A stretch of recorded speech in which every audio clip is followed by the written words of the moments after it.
Assalamualaikum warahmatullahi wabarakatuh. Kami dari Pemohon akan mempresentasikan hasil makalah kami. Sebelumnya perkenalkan, saya Srati Nafita. Perkenalkan, saya Hadina Partini. Perkenalkan, saya Abi Sulaimi. Kami akan mempresentasikan makalah kami dengan judul analisis putusan pra peradilan dan Margaret Megawe atas penetapannya sebagai tersangka kasus pembunuhan Ijeli. Pra peradilan menjadi topik yang sering dibicarakan alih-alih dan sebagai hal yang diperdebatkan karena eksistensinya maupun menjadi sorotan karena adanya putusan hakim sakit.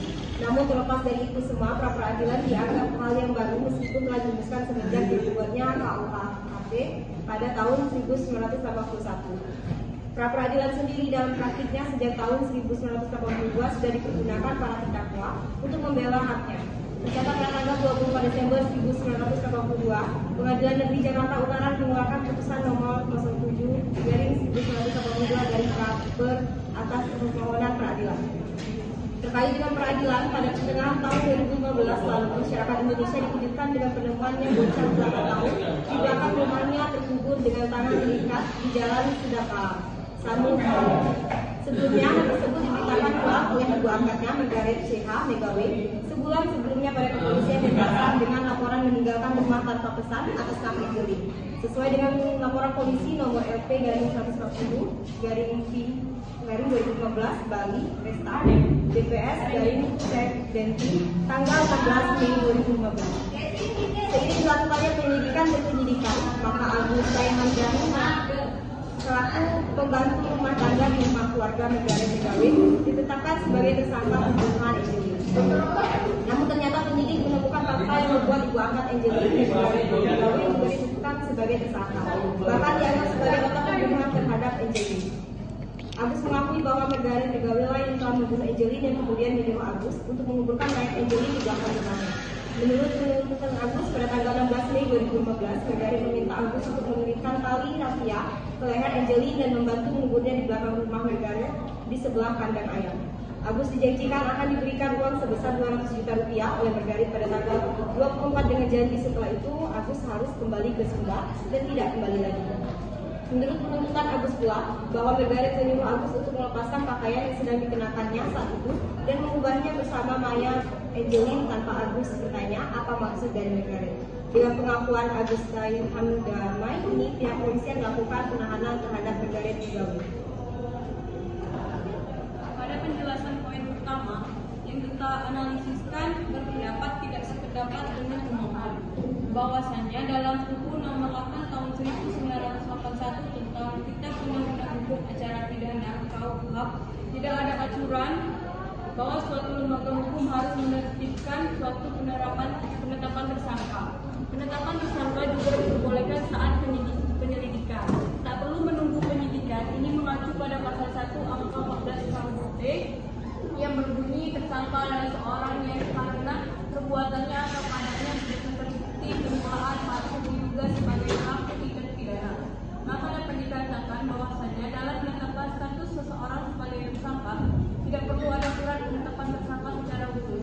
Namun penetapan seorang sebagai tersangka dikeluarkan dalam surat panggilan Faide Peraturan Kabar Eskrim Polri Nomor 3 Tahun 2014 bagian C tentang standar operasional prosedur (SOP) pemanggilan dan dalam berita acara pemeriksaan BAP. Faide Peraturan Kabar Eskrim Polri Nomor 3 Tahun 2014 bagian H tentang standar operasional prosedur (SOP) pemeriksaan saksi, ahli dan tersangka. Selanjutnya untuk poin kedua, dalam hal ini dapat memahami pemohon yang diajukan pemohon perihal kritik tersebut. Untuk alat bukti, keterangan terdakwa diatur secara tegas oleh pasal 189 KUHP sebagai berikut. 1. Keterangan terdakwa adalah apa yang terdakwa menyatakan di sidang tentang perbuatan yang dilakukan atau yang dia ketahui sendiri atau alami sendiri. 2. Keterangan terdakwa yang diberikan di luar sidang dapat digunakan untuk membantu menentukan bukti di sidang, asalkan keterangan itu didukung oleh suatu alat bukti yang sah sepanjang mengenai hal yang didakwakan kepadanya. 3. Keterangan terdakwa hanya dapat digunakan terhadap dirinya sendiri.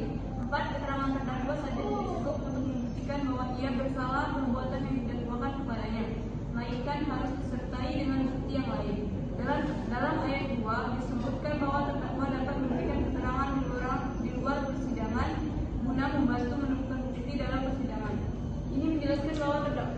diizinkan memberikan keterangan di luar acara persidangan. Penutup kesimpulan mengenai hal-hal yang melatar belakangi Margaret Megawe mengajukan permohonan pengadilan atas penetapan sebagai tersangka.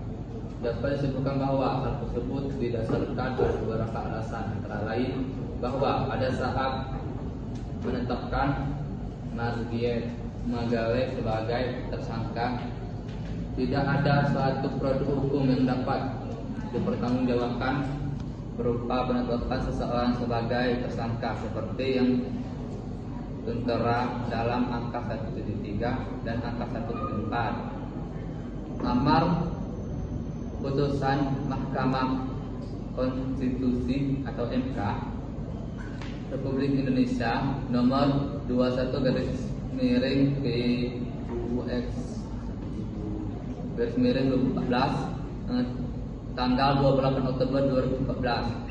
Kemudian alasan kedua bahwa seharusnya dalam satu perindik tersebut tidak ada pasal yang pernyataannya pasal 50 KUHP. Selanjutnya alasan ketiga, menurut permohonan hanya 3 alat bukti saja yang dapat diperoleh tingkat penyidikan, yaitu keterangan saksi, keterangan ahli serta surat. Kemudian alasan keempat bahwa masing-masing keterangan saksi dan ahli serta surat tidak dapat membuktikan permohonan Margaret Megawe adalah tersangka kasus pembunuhan Angelina.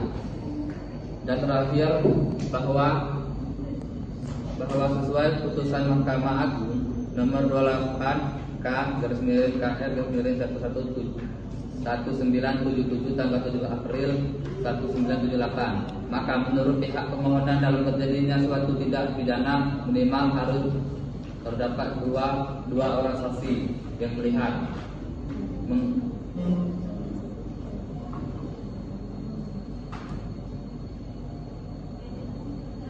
Putusan tersebut menurut penulis telah mencerminkan sikap hakim yang tidak hanya melakukan pembuktian dan fakta-fakta yang ditemukan di persidangan, namun juga menghubungi putusan tersebut dengan pendapat pribadinya sesuai kepastiannya sebagai hakim, sebagai dijelaskan oleh Hans Carlsen. Penulis pengadilan dapat juga mengajarkan suatu norma. Baik, itulah tadi dari hasil makalah kami. Kami akhiri. Wassalamualaikum warahmatullahi wabarakatuh.